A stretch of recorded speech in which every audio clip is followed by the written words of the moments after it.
स्वागत है दोस्तों। आज के मुख्य समाचार में आज देश और दुनिया से कई अहम और बड़ी खबर आ रही है। बात करेंगे हर खबर पर विस्तार से। भारत और अफगानिस्तान के बीच संबंधों की बहाली के लिए ठोस प्रयास किए जाए, तालिबान मानव अधिकारों का करे सम्मान। जमीयत उलमा हिंद का बड़ा बयान। एक और बड़ी अपडेट, भारत आए अफगान नागरिकों को मिलेगा स्टे वीजा, लंबे समय तक रहने में होगी सहूलियत। एक और बड़ी अपडेट, अफगानिस्तान में सीरियल बम ब्लास्ट, मरने वालों में तालिबानी लड़ाकों भी शामिल। वहीं अगली बड़ी खबर में आपको बताएंगे, भारत ने पहली बार सीधे तालिबानी शासन की वैधता पर उठाए सवाल। एक और बड़ी update, Congress social media department ने राहुल गांधी को अध्यक्ष बनाने का प्रस्ताव किया पास। इसी के साथ अगली बड़ी खबर में आपको बताएंगे, सोनू सूद के समर्थन में उतरे आप कार्यकर्ता, आम आदमी पार्टी ने निकाला मशल जुलूस। एक और बड़ी अपडेट, नीतीश के बयान पर कांग्रेस का हमला, कहा पलटी मार सीएम के तौर पर याद करेगी जनता। एक और बड़ी अपडेट, सम्मान से किसी का नाम लेना गलत बात नहीं, चचा जान वाले बयान पर बोले राकेश टिकैत। इसी के साथ अगली बड़ी खबर में आपको बताएंगे, हिंदू महासभा की बीजेपी के मंत्रियों को धमकी, बोले गलत फहमी में न रहे, हिंदुओं की रक्षा के लिए हमने गांधी को भी नहीं बख्शा। इसी के साथ अगली बड़ी खबर में आपको बताएंगे, टीएमसी में जाते ही केंद्र ने घटाई बाबुल सुप्रियो की सुरक्षा, वापस लिए जेड श्रेणी सिक्योरिटी कवर। तो चलिए देख लेते आज की पहली बड़ी खबर। भारत और अफगानिस्तान के बीच संबंधों की बहाली के लिए ठोस प्रयास किए जाए, तालिबान मानव अधिकारों का करे सम्मान। जमीयत उलमा हिंद का बड़ा बयान। दरअसल दोस्तों, राष्ट्र राजधानी दिल्ली में शनिवार को जमीयत उलमा हिंद के अध्यक्ष मौलाना महमूद असद मदनी की अध्यक्षता में राष्ट्रीय कार्यकारिणी की एक सम्मेलन आयोजित किया गया।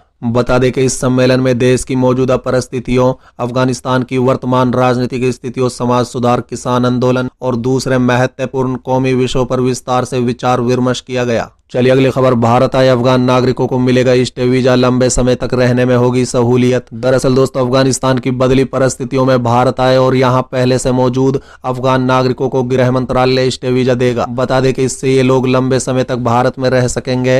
15 अगस्त को काबुल पर तालिबान के कब्जे के बाद अफगानिस्तान से वहां के कुल 53 नागरिक भारत आए हैं। बता दें कि इनमें 34 पुरुष, 10 बच्चे और 9 महिलाएं हैं।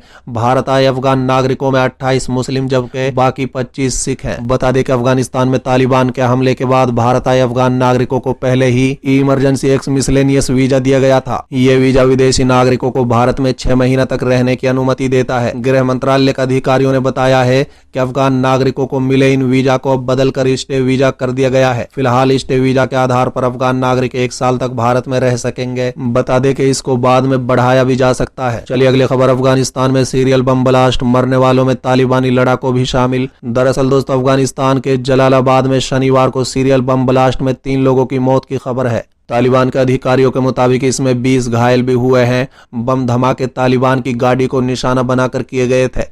बता दें कि टोलो न्यूज की रिपोर्ट में कहा गया है कि सड़क किनारे हुए ब्लास्ट में 2 तालिबानी लड़ाकों भी मारे गए हैं।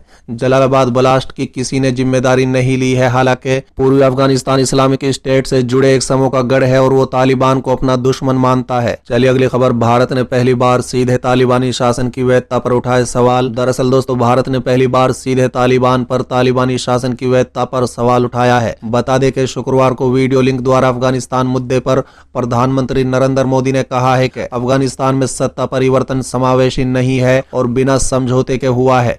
इससे नई व्यवस्था की स्वीकार्यता पर सवाल उठते हैं। साथ ही उन्होंने कहा है कि इससे अगरवादी समूह को हिंसा के माध्यम से सत्ता पाने का प्रोत्साहन मिल सकता है। साथ ही उन्होंने कहा है कि इस संदर्भ में हमें 4 विषयों पर ध्यान देना होगा। पहला विषय अफगानिस्तान में सत्ता परिवर्तन व्यवस्था को समावेशी न होने और बिना समझौते के सत्ता में बदलाव का है।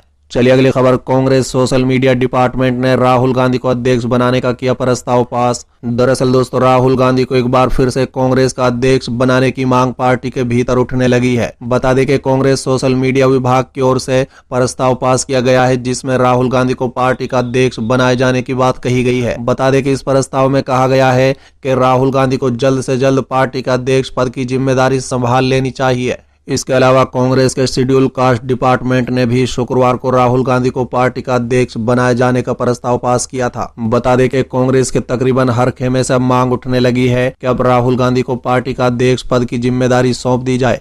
न सिर्फ schedule caste department, social media department, बल्कि इंडियन यूथ कांग्रेस, दिल्ली महिला कांग्रेस और कांग्रेस स्टूडेंट विंग यानी NSUI ने अलग अलग प्रस्ताव को पास करके राहुल गांधी को कांग्रेस का अध्यक्ष बनाने की मांग की है। चलिए अगली खबर, सोनू सूद सूद के समर्थन में उतरे आप कार्यकर्ता आम आदमी पार्टी ने निकाला मशाल जुलूस। दरअसल दोस्तों आम आदमी पार्टी के ब्रांड एम्बेसडर बने फिल्म अभिनेता सोनू सूद के समर्थन में आज दोपहर में आम आदमी पार्टी के प्रदेश यूथ विंग ने मशाल जुलूस निकाला। बता दें कि सोनू सूद को आम आदमी पार्टी के ब्रांड एम्बेसडर बनाने से बौखलाई बीजेपी सरकार ने सोनू सूद पर आई करके छापेमारी की कार्रवाई की, जिसका विरोध जताते हुए आम आदमी पार्टी ने भी सपोर्ट सोनू सूद के नारे लगाते हुए एक मशाल जुलूस निकाला। इस दौरान आप प्रदेश प्रवक्ता योगेंद्र चौहान ने केंद्र सरकार पर हमला बोलते हुए कहा कि केंद्र की बीजेपी सरकार भेदभाव की राजनीति करती है। आप पार्टी की लोकप्रियता से बीजेपी बौखला गई है। उन्होंने कहा है कि सोनू सूद देश की जनता के सच्चे हितैषी हैं। उन्होंने कोरोना जैसी मुश्किल घड़ी में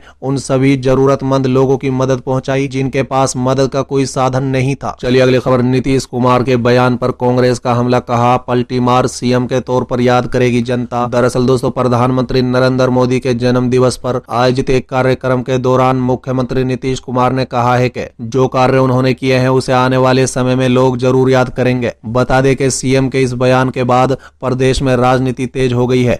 विपक्ष इस बयान पर कई तरह के कयास लगा रहे हैं, बता दें, जिसके चलते आरोप प्रत्यारोप का सिलसिला भी शुरू हो गया है। आपकी जानकारी के लिए बता दें कि भले ही मुख्यमंत्री नीतीश कुमार ने भावनात्मक तरीके से अपनी बात रखते हुए कहा है कि उनको न रहने के बाद भी जो विकास कार्य उन्होंने किए हैं उसे लोग जरूर याद रखेंगे, लेकिन विपक्ष को नीतीश कुमार के इस बयान पर बहस का मौका मिल गया है। बता दें कि कांग्रेस प्रवक्ता राजेश राठौड़ ने कहा है कि सीएम नीतीश कुमार को यह एहसास हो चुका है कि वो बतौर मुख्यमंत्री ज्यादा दिन शासन करने वाले नहीं है, लिहाजा उन्होंने इस तरह की बात कही है। बता दें कि राजेश राठौड़ यही नहीं रुके, बल्कि उन्होंने आगे कहा है कि 16 साल में सीएम नीतीश 7 बार मुख्यमंत्री तो जरूर बने, लेकिन उनकी पहचान एक असफल मुख्यमंत्री के तौर पर ही की जाएगी। बिहार में उन्होंने क्या विकास किया है? मुख्यमंत्री नीतीश कुमार ने बीजेपी और आरएसएस के सामने घुटने टेक दिए हैं। चलिए अगली खबर, चचा जान वाले बयान पर बोले राकेश टिकैत, सम्मान से किसी का नाम लेना गलत बात नहीं, बीजेपी वाले चचा जान क्यों नहीं बोल सकते। दरअसल दोस्तों आगामी उत्तर प्रदेश विधानसभा चुनाव को लेकर बयानबाजी अभी से शुरू हो गई है। बता दें कि मुख्यमंत्री योगी आदित्यनाथ के अब्बा जान वाले बयान पर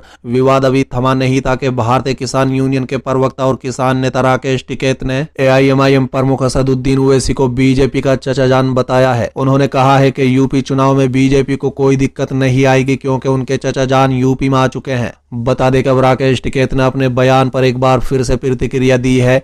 उन्होंने सफाई देते हुए कहा है कि उन्होंने सम्मानित तरीके से ओवैसी का नाम लिया है और इसमें कोई आपत्ति नहीं होनी चाहिए। बता दें कि राकेश टिकैत ने हापुड़ में एक रैली के दौरान असदुद्दीन ओवैसी को बीजेपी का चचा जान कहा था। साथ ही उन्होंने आरोप लगाया था कि अगर असदुद्दीन ओवैसी बीजेपी को गाली देते हैं तो भी उनके खिलाफ कोई मामला दर्ज नहीं होता, दोनों एक ही टीम है। बता दें कि उनके इस बयान पर असदुद्दीन ओवैसी की प्रतिक्रिया भी आई है। उन्होंने कहा है कि टिकैत को इस तरह की राजनीति बंद कर देना चाहिए। उनका कहना है कि मुसलमानों को उत्तर प्रदेश की राजनीति में भागीदारी दिलाने के मकसद से उनकी पार्टी चुनाव लड़ेगी। उनका मकसद मुस्लिम वोट को काटना नहीं है।